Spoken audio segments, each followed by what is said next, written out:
개딸과 극우 친윤이 빚어낸 종교가 된 정치.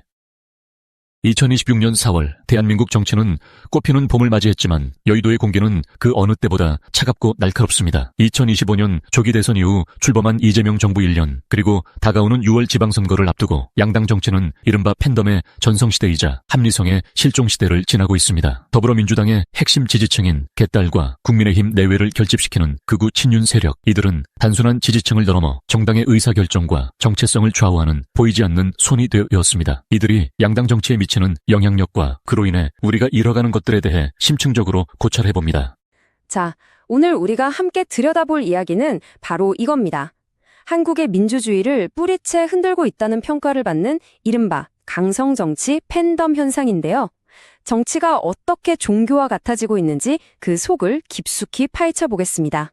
이야기의 시작이 아주 강렬합니다. 때는 2026년, 정치는 종교가 되었다. 마치 미래소설의 한 구절 같죠? 그만큼 우리의 정치 담론이 근본적으로 변해버릴 수 있다는 걸 암시하는 겁니다. 바로 이거예요. 이게 핵심입니다. 그러니까 이젠 정책 가지고 서로 토론하는 게 아니라는 거예요. 상대방은 그냥 악으로 규정되고 그 악을 없애버려야 하는 성스러운 전쟁이 되어버렸다는 거죠. 자, 그럼 이 정치 지형 변화의 한가운데에는 어떤 세력들이 있을까요? 겉으로 보기에는 완전히 정반대편에 서 있는 것 같지만 사실은 같은 현상의 다른 얼굴이라는 점이 아주 중요한 포인트입니다. 바로 개딸과 극우 친윤 세력입니다. 다들 들어보셨을 거예요. 한쪽은 더불어민주당과 이재명 대표의 아주 핵심적인 지지층이고요. 다른 한쪽은 윤석열 전 대통령을 중심으로 똘똘 뭉친 국민의힘의 강성 지지층이죠. 각자가 추구하는 정치적 정체성이 아주 뚜렷합니다. 먼저 민주당 쪽 상황부터 볼까요? 분석에 따르면 이 개딸의 엄청난 지지가 좀 아이러니하게도 오히려 당 내부의 다양한 목소리를 사라지게 만들고 있다고 합니다. 그 결과가 어떻게 나타나느냐? 바로 이겁니다. 당내에서 조금이라도 다른 목소리, 비판적인 목소리를 내면요, 바로 엄청난 공격을 받게 되는 거죠. 그러다 보니 정치인들은 자기 소신을 지키기보다는 강성 지지층 눈치만 보게 된다는 겁니다. 이런 현상을 상징적으로 보여주는 단어가 바로 수박이죠. 겉은 민주당 색인 녹색인데 속은 보수당 색인 빨갛다는 뜻이에요. 한마디로 배신자라는 딱지를 붙여서 내부 비판자들을 완전히 고립시켜버리는 겁니다. 자, 그럼 이제 반대편으로 넘어가 보죠. 국민의힘 쪽은 어떨까요? 분석에 따르면 이른바 극우 친윤 세력은 보수 정당이 과거의 투쟁 방식에 갇혀서 한 발짝도 나아가지 못하게 만들고 있다고 합니다. 아, 우리가 부족해서 선거에 졌구나. 이렇게 반성하는 대신에 아니야, 저들이 속임수로 우리 걸 뺏어갔어. 하는 이런 피해의식에 갇혀버린다는 거죠. 이러면 당연히 자기 성찰이 안 되고 중도층으로 지지를 넓혀나갈 기회를 스스로 막아버리게 되는 겁니다. 그럼 이제 이 분석의 가장 핵심적인 개념으로 한번 들어가 보죠. 이 서로 다른 두 세력이 어떻게 보이지 않는 끈으로 연결되어 있는지 그 메커니즘을 살펴보겠습니다. 아니, 이렇게 서로 못 잡아먹어서 안달인데 왜 서로가 꼭 필요하다고 하는 걸까요? 좀 이상하게 들리지 않으세요? 그 답이 바로 적대적 공생이라는 개념입니다. 정치학에서 쓰는 용어인데요. 말 그대로 서로가 적이지만 역설적이게도 상대방이 있어야만 내가 존재할 수 있는 관계. 상대방의 존재가 곧 나의 권력의 기반이 되는 뭐랄까 악마의 계약 같은 거죠. 자, 이 악순환이 어떻게 돌아가는지 한번 보세요. 먼저 한쪽에서 극단적인 말을 쏟아냅니다. 그럼 이게 바로 반대편을 뭉치게 만드는 불쏘시개가 되는 거죠. 저런 사람들한테 나라를 맡길 순 없어 하면서요. 그러면 정치 지도자들은 이 공포심을 이용해 자기 권력을 단단히 하고 내부의 경쟁자들을 제거해버립니다. 그럼 또 반대편은 더 극단적인 방식으로 맞받아치고 이 고리가 끝없이 반복되는 겁니다. 그렇다면 이런 정치 구조가 우리 사회 전체에는 어떤 영향을 미칠까요? 우리가 뭘 잃어가고 있는지 좀 더 구체적으로 한번 짚어보겠습니다. 가장 심각하게 잃어버리는 건 바로 동료 시민이라는 의식입니다.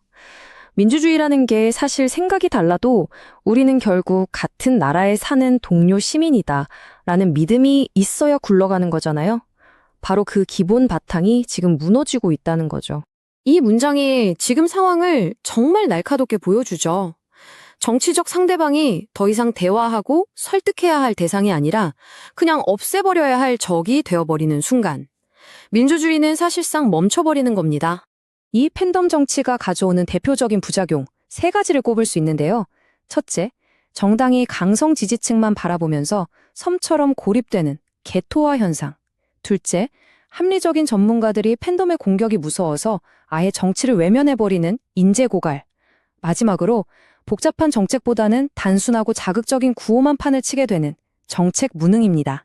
자, 그럼 이 위기에서 빠져나올 방법은 없는 걸까요?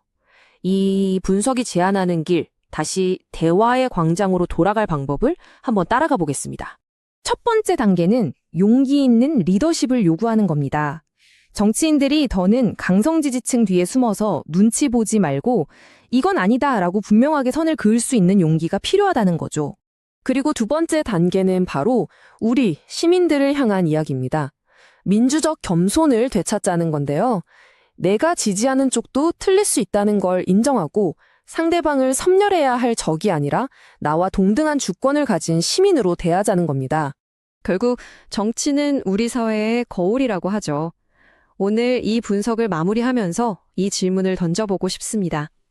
지금 우리의 정치는 과연 우리 자신의 어떤 모습을 비추고 있는 걸까요? 우리 모두에게 남겨진 숙제일 겁니다. 혹시 이런 생각 안 해보셨어요? 현대 민주주의, 뭔가 좀 이상하다?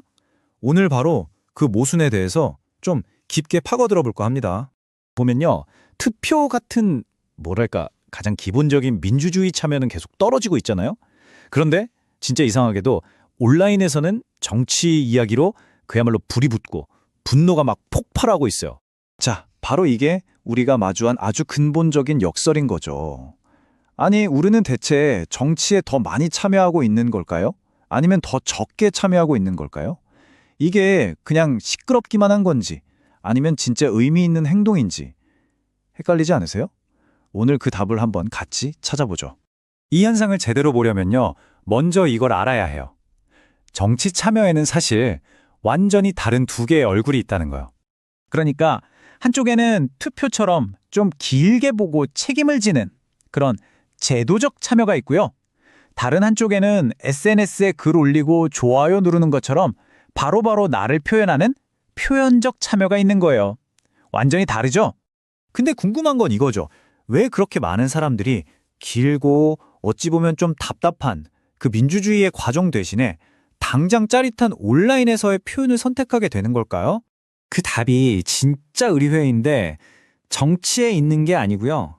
바로 우리 뇌, 그러니까 인간의 심리 속에 숨어 있습니다. 자, 핵심 키워드는 바로 이겁니다. 즉각적인 보상. 이게 엄청나게 장록하거든요. 생각해보세요. 온라인에 내 정치적인 의견을 딱 올렸는데 누가 좋아요를 눌러주고 공감 댓글을 달아줘요. 그럼 어때요? 우리 뇌에서 바로 만족감을 주는 도파민이 팡 하고 터지는 거예요. 바로 그 짜릿함, 그 인정받는 느낌 때문에 우리는 계속해서 거기에 빠져들게 되는 거죠. 이런 뇌 보상 시스템 앞에서는 솔직히 투표가 상대가 안 돼요. 투표의 결과는 몇 년 뒤에나, 그것도 아주 희미하게 나타나잖아요. 근데 온라인에 글 올리는 건 어때요? 보상이 바로 와요. 내 스마트폰 화면에서 지금 당장요. 이길 수가 없는 게임이죠. 근데 이게 그냥 사람들이 온라인을 더 좋아하네 하고 끝날 문제가 아니라는 게 진짜 중요해요. 왜냐면 바로 이런 선호가 민주주의 시스템 전체를 아주 서서히 하지만 확실하게 갉아먹는 위험한 악순환을 만들어내거든요. 자, 이 악순환이 어떻게 돌아가는지 한번 보세요. 시작은 낮은 투표율이에요. 투표를 안 하니까 정치인들이 우리를 제대로 대표하지 못하죠? 그럼 당연히 정치를 불신하게 돼요. 이 불신은 어디로 갈까요? 맞아요. 온라인으로 가서 분노로 폭발하는 거예요. 그리고 그 분노는 결국 정치 전체를 극단으로 몰고 가서 시스템을 마비시켜버리는 거죠. 정말 무서운 고리예요. 그러니까 여기서 우리가 진짜 주목해야 할 건 이거예요. 원래 정치 참여라는 건 더 나은 사회를 만들기 위한 책임 있는 행동이어야 하잖아요. 근데 이게 그냥 내 안에 화나 감정을 쏟아내는 감정 쓰레기통 같은 걸로 그 역할이 완전히 바뀌어버릴 수 있다는 거죠. 자, 그럼 이 위험한 악순환의 고리를 끊으려면 어떻게 해야 할까요? 다시 민주주의를 건강하게 만드는 참여, 이걸 되찾을 방법은 없을까요?